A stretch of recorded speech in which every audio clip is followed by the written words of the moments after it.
Welcome back, everyone, and we are here for our next episode. Where we last left off, we were on the SS Anne. We left off right on the deck of the ship. We've completed a lot of the battles here on the SS Anne. We just have a few more to handle. Now, before we continue here on the second floor, one area that we didn't go to last time was here in the kitchen. I don't believe that there's actually any battles here in the kitchen. It's always good to talk to everyone and to see... Oh, there's an oddball in the trash. It's exactly the type of thing you want to be checking for in an area like this. So, here's the main chef. It's really nice, all the... Well, here's the great ball, the odd ball that was there. But it's nice all this data that they end up putting into the game. You really do get to feel like you're on a real ship. Even the portholes up there, they really do a whole lot to make you feel like you're in a good environment, or an environment that's realistic. So here's some more of the battles we're going to face. Our guys can maybe tackle one more battle here. Well, first he's going to show us the Snorlax page. This will at least fill Snorlax in our Pokédex. I'm not really sure why they felt the need to have to put Snorlax in the to have that specific call out there. It never really made a ton of sense to me, just because you get to see Snorlax. I mean, it's an encounter twice. It just seems hard to me to imagine that you wouldn't actually end up seeing Snorlax at some point along in your journeys. But, yeah, you never know. Okay, that's pretty good for Mac. Mac should be able to Thunder Shock. Oof, well... The hope was that Mac was going to be able to Thunder Shock all their Pokemon. We might use a potion if it starts really getting hairy. Let's switch to Squirt here. I hate to just have to go and run out to heal, especially because we're going to have to heal before the big boss fight, or our rival fight coming up. So, we have another Goldeen coming. Let's go back to Mac. Hope that that was not a low roll. Or maybe hope for a crit here. Oh wow, critical hit. But we must have gotten a high roll the last time. Excellent. And then this next battle here, he just has a Pikachu. So here, let's try out our strategy of ahead of the next gym of seeing how well Squirt can tank some of these electric moves. Like I said before, we're going to need some of that potentially against Lieutenant Surge, just with the way that our team is shaping up here. We're going to have to hope that that Squirt can fend some of the electric Pokemon off. Luckily, we do have probably the best counter against his Raichu, which is his strongest team member here. Alright, and there we go. Squirt is up to level 24. Trying to learn Bite. That's, like we said, a normal type move in this generation, but we could use it to replace our very first move used, Tackle. Alright, and Squirt learned Bite. That's very helpful in the remake games when Wartortle can learn Bite. Alright, and let's go out and let's heal real quick. Okay, we're back from healing. One thing I wanted to show was when you talk to this captain or this attendant, he mentions that the ship is a luxury liner for trainers. At every port, we hold parties with invited trainers. So that explains a little bit as to why Bill got an invite here. We actually want to keep Squirt at the front of our party. I know Squirt is getting a little highly leveled, but that will sort of even out in the wash. But I think one of the reasons I really love the SSN is not just for the layout here and how immersive it is, but as a kid, I used to go on a lot of cruises with my parents and my family, and I could get probably about as far as the SSN in most cases. I think I usually got confused after you would wrap up the fights with Lieutenant Surge. But so, to me, it was always a really cool way to be able to see a cruise ship played out in a video game. Okay, and now we get to take down the Growlithe, and there's going to be a Ponyta coming out next. That's a great sprite for Ponyta. Ponyta, when doing my research for this playthrough, I really realized that Ponyta comes in late.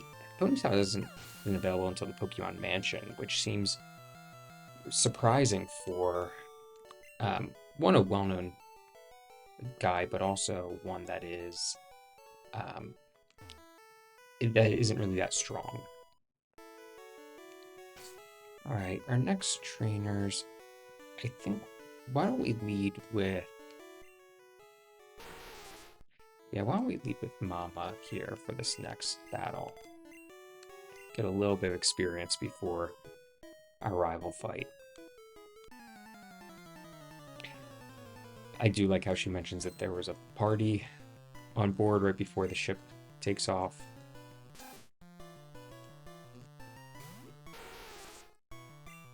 All right.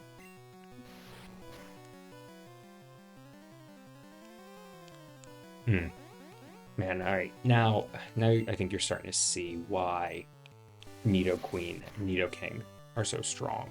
I mean, it's an absolute tank and almost just took down this Rattata in one hit.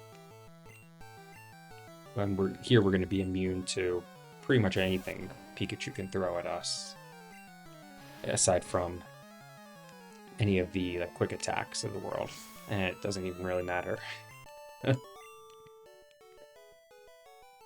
Okay, so that's actually our last trainer on the SSN. Our next battle, as we've been discussing, is against our rival. The rival always will lead with that Pidgeotto, Pidgeot line. So we're going to want to lead with Mac again here. There are a few more cabins, though. You want to go in and just talk to everyone, see if they have anything. They probably don't, but it's always good to learn about Fuchsia City and the Safari Zone. RPGs, simpler RPGs like this are always fun, where they leave little breadcrumbs of what's to come, like the captain being sick or the Safari Zone. And you get a nice little bonjour from the rival here. 40 kinds of Pokemon. I don't think we're necessarily that far away, but we're also probably not that close. They do in this game, though, really hammer home the gotta catch 'em all theme, as opposed to just beating the Elite Four. Alright, let's lead off with a Thunder Shock. Maybe, I don't know, Pidgeotto's pretty bulky. Yeah, so this is going to be 2 hits. Oh. Well, this shouldn't kill. But hopefully this one will knock him. Oh. Alright, well, let's do a quick attack. Finish him off. Having a priority move is pretty underrated. I know that Quick Attack isn't that powerful, but it does in a long playthrough save you from some just annoying chip damage, like what we might have faced there. Yeah, let's get Mama in against the Raticate. Raticate is pretty tough here. Now, for some of you who are unaware of the lore of this game, it's actually the last time we face off against the Raticate, against the rival's Raticate.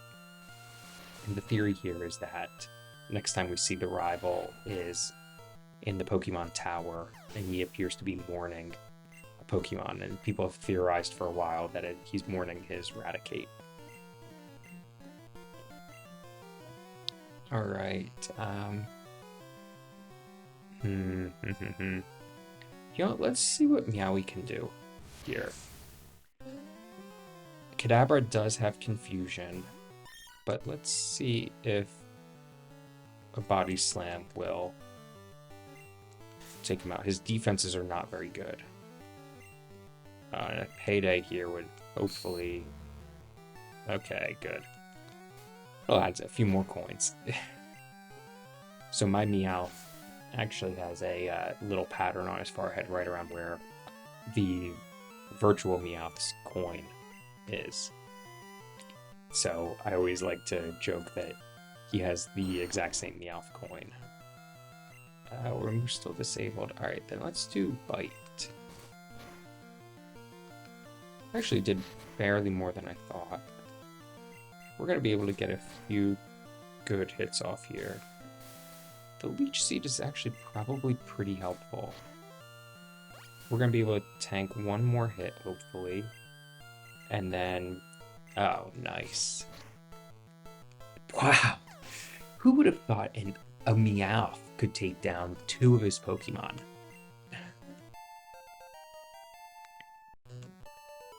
That was just awesome.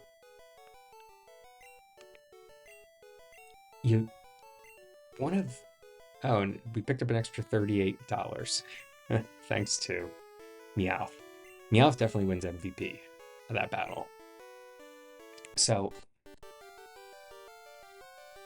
anyway,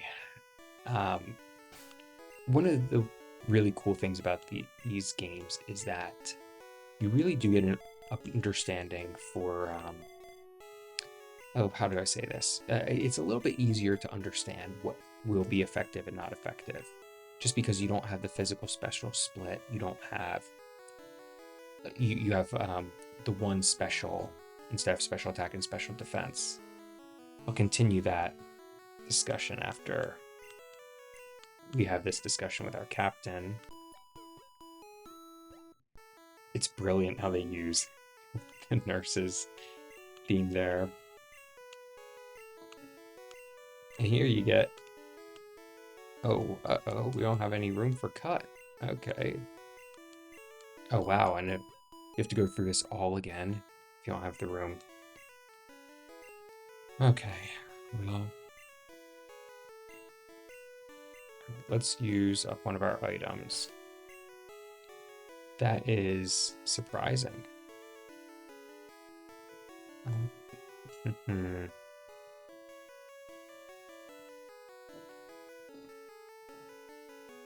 You know what? Let's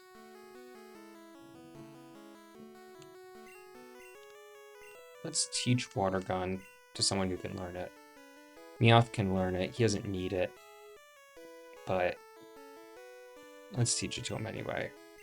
We'll probably teach over it, but it's not going to be helpful anyway because Squirt is going to do all of our water type attacks. Alright, and let's replace Growl with Water Gun. Yeah, it'll just be fun to have a Meowth with Water Gun. Okay, now we can go back to helping the captain.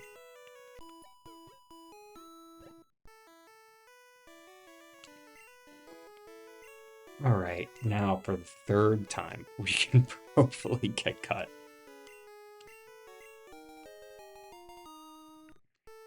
Excellent.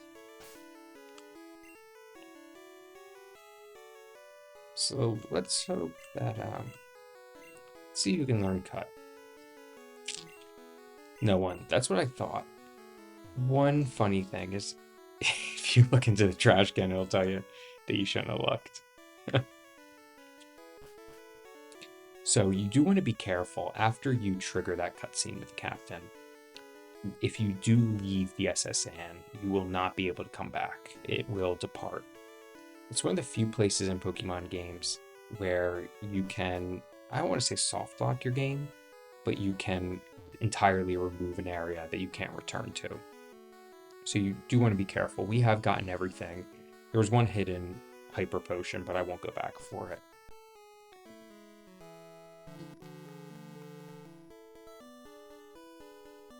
And there goes the SSN. The cloud of smoke is a really nice touch.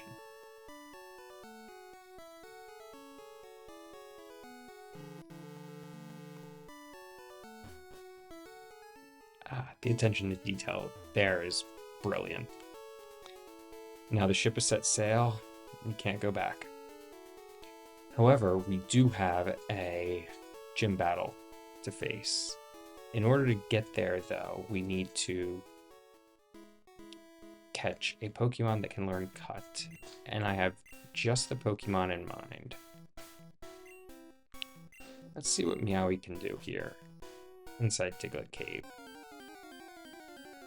So Diglett Cave in here only houses Diglett and its evolved form Dugtrio. Diglett does, however, learn, or can learn Cut. Oh man. Okay, well, Meowth is way stronger than I anticipated. Let's try that again. Let's try a Payday.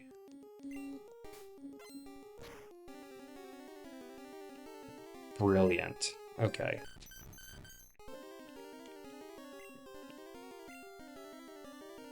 And now... yeah, let's use a Pokeball.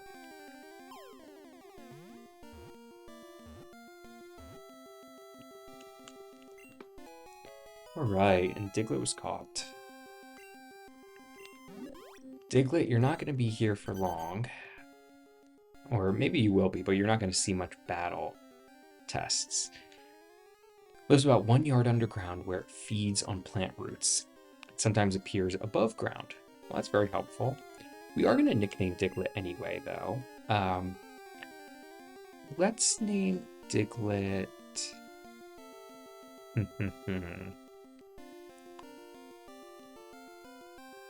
Let's name him Friend, because he is going to serve as our HM friend. He is going to be the one person who can learn our HM cut. So, are you serious? I totally thought Diglett could learn cut in this generation.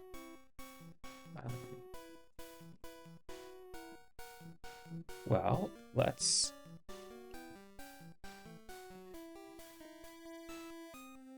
oh, you know what? Only in Pokemon Yellow can Diglett learn Cut. That's where I went wrong. Well, it looks like Diglett is not going to be very friendly to us. Okay, then. Well, we will have to regroup and figure out who else we can catch in order to get into this gym. I'm sure there's someone on Route 6 that we can catch, too.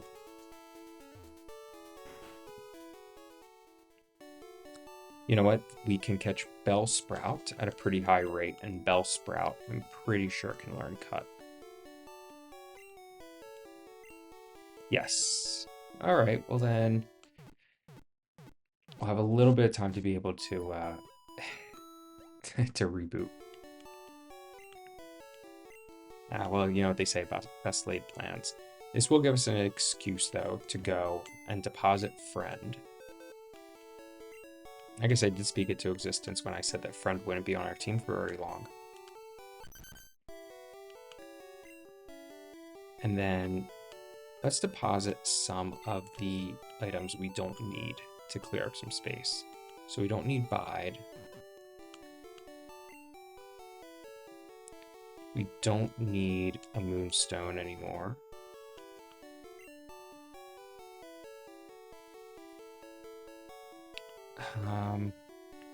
Let's keep the Dome Fossil.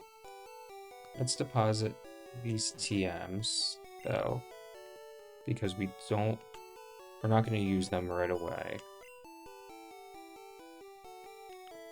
And we can also deposit the SS ticket, because we don't need that anymore.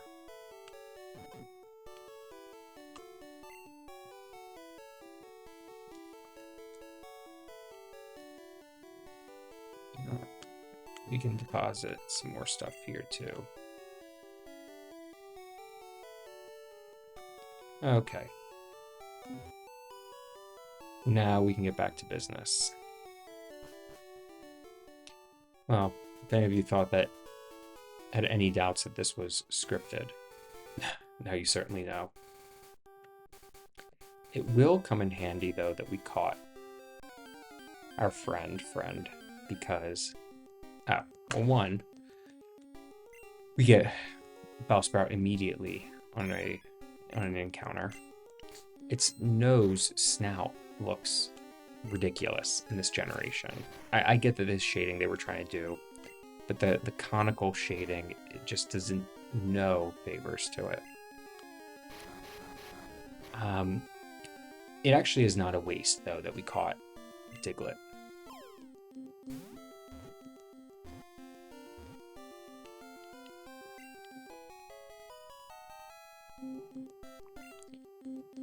It's not a waste to catch Diglett, as I was saying, because we did need to catch one more species in order to get something very important. Okay, let's name you True Friend. Sorry, too.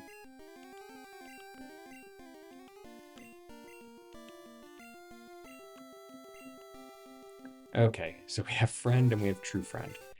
True Friend better learn this move. There we go.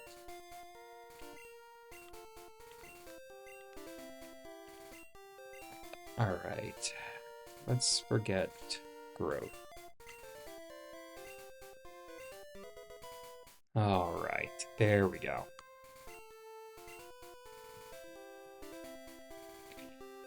So now let's heal up one more time before we can go in and we can face Lieutenant Surge here for our third gym. Anyway, to get back to what I was saying before, the reason why I nicknamed them Friend, True Friend, etc., it sounds corny, and part of it is probably because I can't think of a better name right now. However, some of you might know that there's a tactic in Pokemon games where you have what's called an HM friend. Sometimes people call them, most of the times people call them HM slaves, which is not exactly what I want to refer to here. So alternatively, you can call them HM friends. And HM friends are Pokemon you keep on your party, usually just one, who learns all of the Pokemon moves, or the HM moves that you don't want your other Pokemon to learn. So for instance, Cut is only a 50 base power move, but it's required in order to accelerate the story. And a lot of times you don't want to be going back and forth between all these different PCs to withdraw Pokemon. Let's switch Mama to the front. We're going to need Mama to have a bit more training for this battle. And if Mama makes it maybe 1 or 2 more levels with these trainers, we can then get ready to take on Surge. But anyway, so there's one additional benefit to the HM Friend strategy. The first one is that you always have all the HMs on you, and it makes for a quicker playthrough.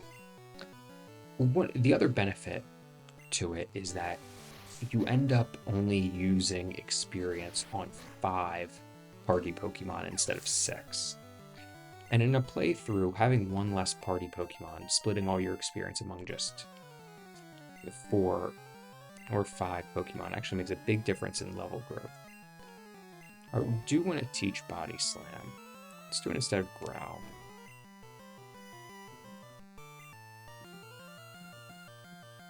Okay. I think we're going to want to keep using Body Slam now. But anyway, so it has a big advantage because you end up being able to then have higher level Pokemon. And even though you only have 5, if you build your team the right way, it's actually enough. You can have enough coverage, or you can just be strong enough to blast your way through pretty much every major fight.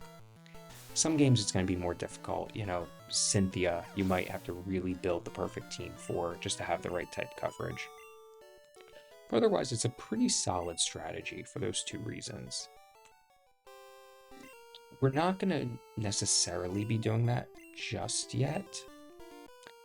We will be keeping True Friend on our team for a good bit because you want to have cut availability for a while. Rocker here is a type of trainer that really evolved a lot over the generations. So sometimes it's Rocker, sometimes it's Guitarist. They really have drastically changed a lot of it. Okay, Voltorb goes down. I know Meowth probably isn't going to see a ton of time in this next fight, but I would like to just get some of this experience on it. That's great. That's even better.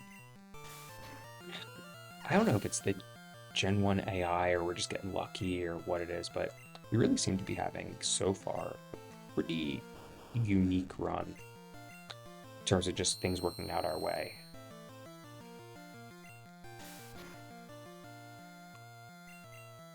Alright, and we will survive Sonic Boom here.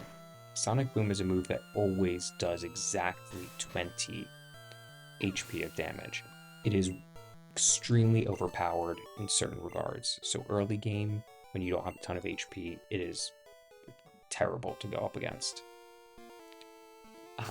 In certain formats, competitive formats where you only battle with level 5 Pokemon or really weak Pokemon, it is nearly impossible. I mean, it's been banned because of that, because you could just automatically win. And on a Pokemon like Voltorb, which is usually faster than everyone else, you can imagine why it gets banned, because you don't just want to have the Voltorb Cup. Wow. Okay. Well, good work, Meowth. Alright, well, we are almost ready to take on Surge. Let's go back and heal real quick, and then we can... After we finish healing, let's come back to the gym. Okay, and we are back now.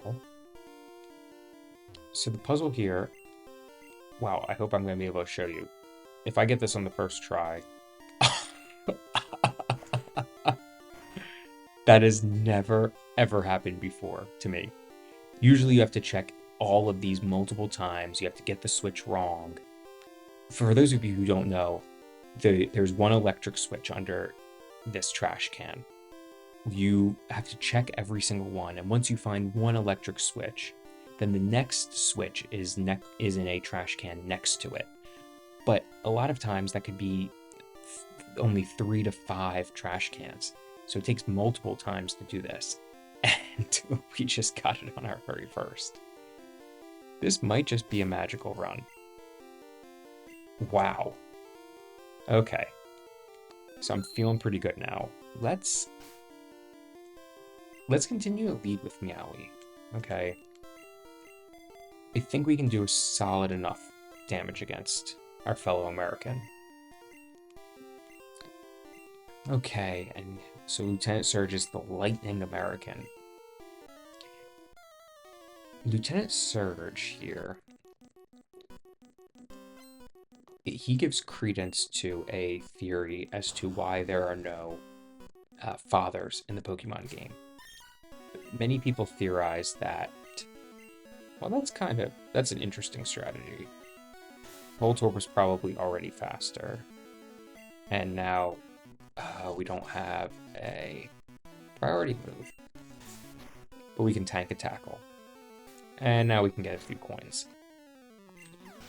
So anyway, Lieutenant Surge is part of a theory that there was a great war in the Pokemon universe. And that's what the war he served in. It led to the reason why there are no fathers in the game.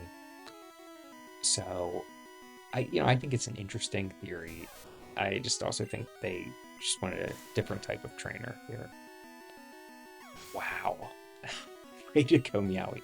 Should we go for the Meowie sweep? You know what? Let's not get cute. Let's go to Mama. They can't do anything to Mama.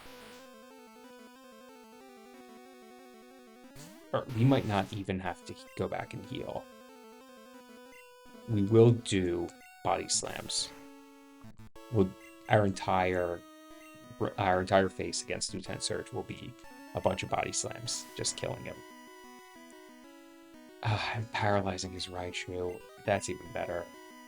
Alright, hit him with a body slam.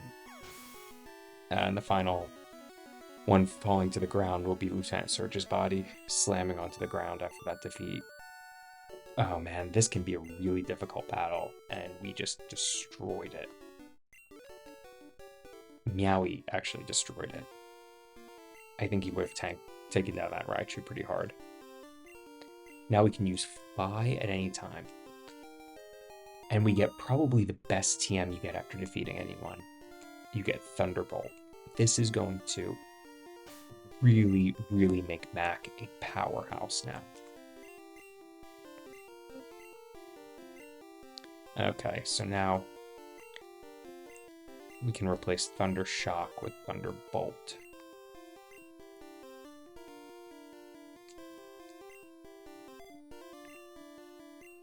In most future games, Thunderbolt is really late game. Tough to get. Okay. Well, what a lightning battle, huh? An electric match. Starting to become like him. One annoying thing with this generation is you have to go into your party in order to use HM's like cut. Here, you can't just click on the tree. Alright, well, the next thing I wanted to do is we're going to head toward Route 11 over to the end here. So Route 11 connects out toward the ocean on the far east coast of Kanto. I don't think we want to explore that whole area yet, but I figured now would be a good time for us to start to hit some of these trainers. Especially because our team is a little powered up here. I didn't think that we needed all this additional training before we got to Lieutenant Surge, clearly. So now we can just go and we can bask in our victory of our third gym badge. Lieutenant Surge. Oh, well, before I get on to Lieutenant Surge, I believe this is a gamer we face here. A gambler. Yeah, so in this generation, they still call him Gambler. In later generations, they call him Gamer. And I forget what they changed it to after that. I'm pretty sure they changed it again. I think we can fight through this.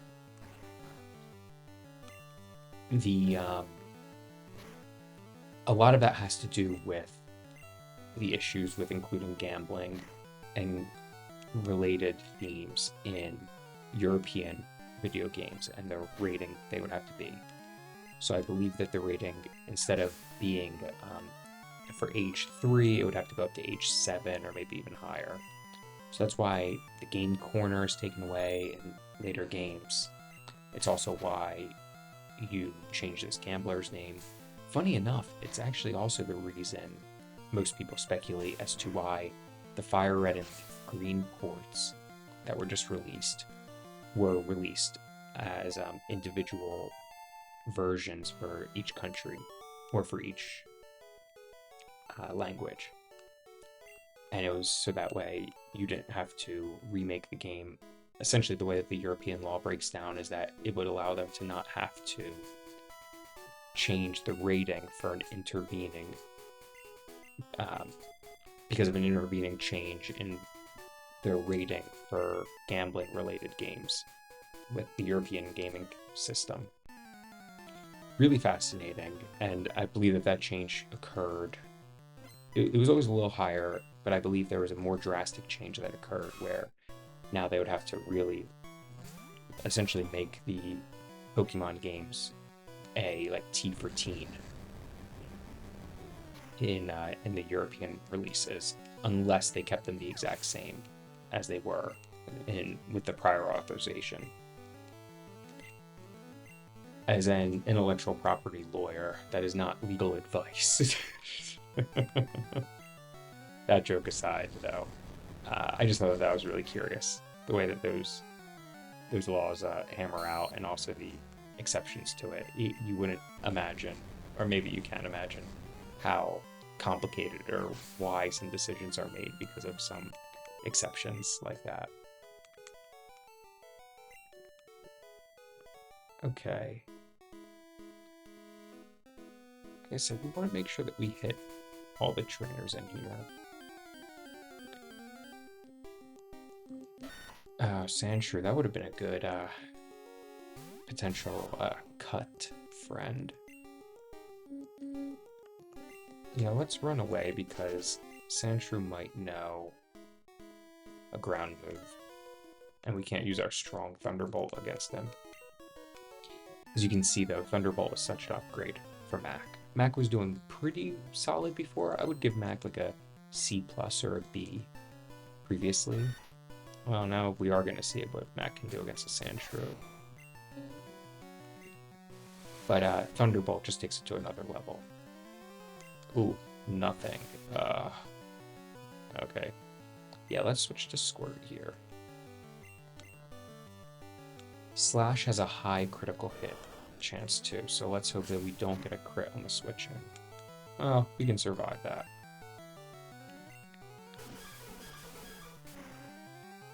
Alright. Good work, guys. And then we have a Zubat, so we will go back to Mac here.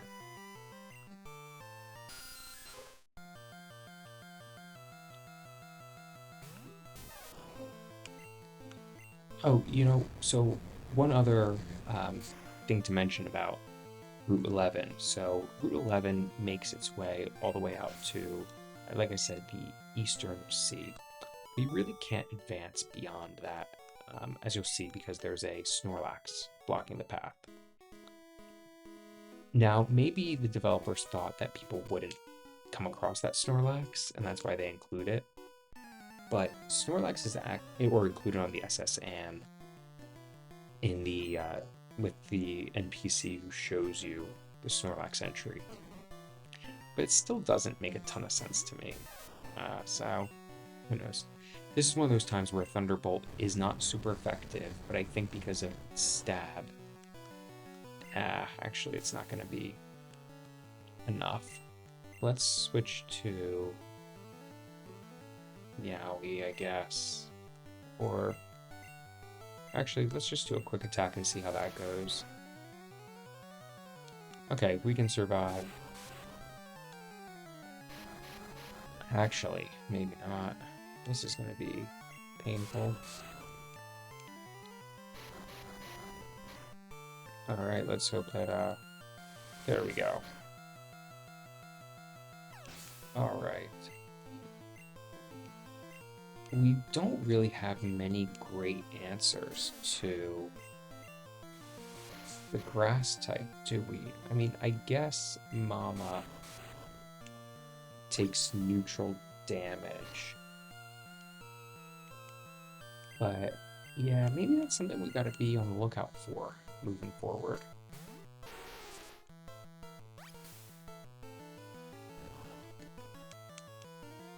Grass doesn't really have Well, actually, we do have a grass gym coming up next, so I guess it's really much more on the horizon than we would have thought. Let's hope Mama can take this out with the paralysis, notwithstanding. Alright, good job with Mega Punch. I wonder if we should be using Body Slam. Maybe after this recording I'll look up which one is better to be using.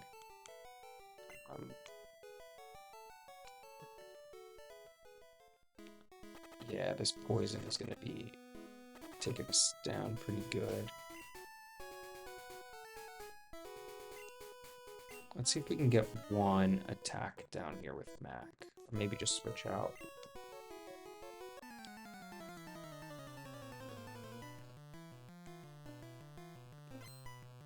It's an engineer. In later games, I believe they changed the name to electrician. But yeah, let's switch to Mama. I don't think there's going to be much that they can do.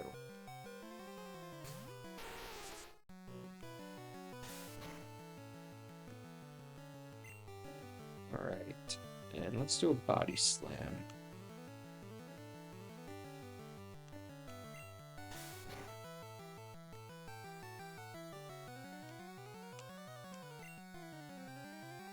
Alright, and let's finish it off. Nah, you know, let's do Body Slam again.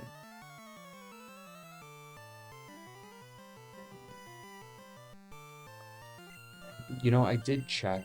Body Slam is just a little bit more powerful than Mega Punch. Body Slam has an attack power of 85, and Mega Punch is 80. So Body Slam is what we want to be doing. I think here, yeah, Mac is pretty trained up, so even if Mac faints, I don't think we want to run all the way back to go heal quite yet. Although, it will make me sad to do this to Mac.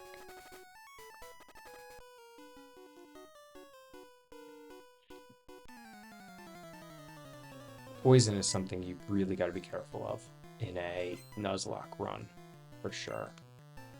In these, especially in these older generation games.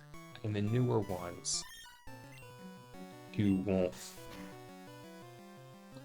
And again, well, I'll put a pin in that because we do have Water Gun, but Body Slam with the stab is, I think, going to be more effective. Anyway, so in these games, you don't automatically heal from after, once you get onto your final bit of health from poisoning. So in these games, you just faint after taking those steps. So if you're in a Nuzlocke and you don't have all of the, you don't have a potion on you to be able to heal, you are probably going to lose a Pokemon at a certain point because of a poison step damage. Again, you know, that's why in Nuzlocke you want to make sure you have a pretty solid arsenal of items, which, as we already learned, can be difficult to keep up with.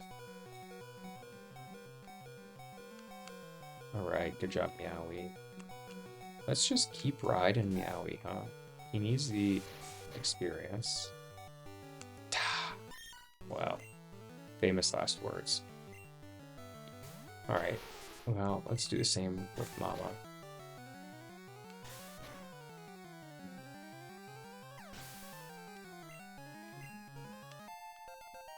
Alright. We'll take that. And then Eradicate. Yeah, let's put Squirt in. Let's see what Squirt can do here. I don't think Eradicate has great special, and Squirt is primarily a special attacker.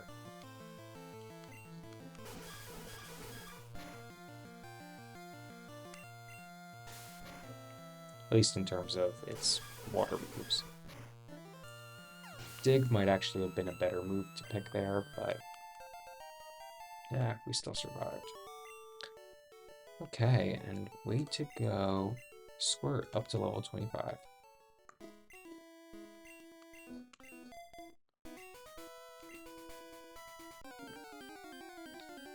Let's see what this is.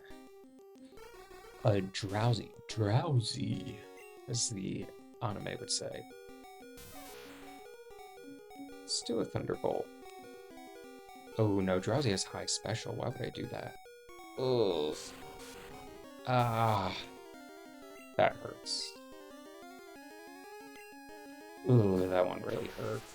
That was a silly, silly, silly move on my end. Alright, well, that's part of the problem is sometimes you forget the special attack and special defense are different in every generation. And in this first one, there's an escape rope, hidden item you can find. And then there are, I believe, 2 more trainers here. Yeah, I don't think there's anyone else here. Then you have 2 more before you get to the very end of the route.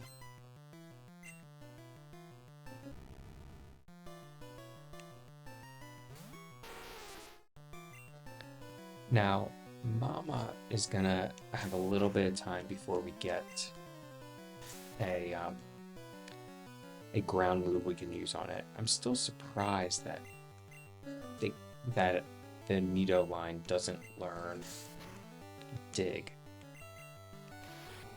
That is very surprising to me.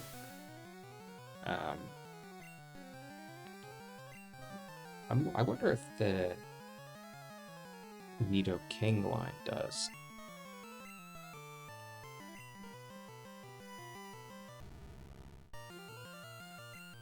Alright, well, in any event, let's keep using.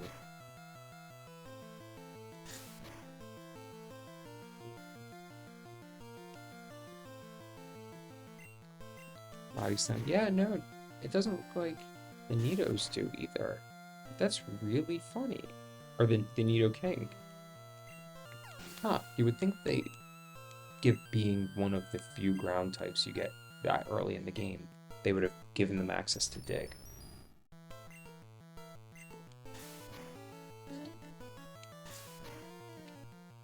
Magneton became one of my favorite Pokemon after a Nuzlocke run years ago. This was one that it was actually my very first Nuzlocke. And I caught a Magnemite, evolved into Magneton, and I thought, so I went into the Elite Four without having lost any Pokemon. I had a really solid team of Charizard,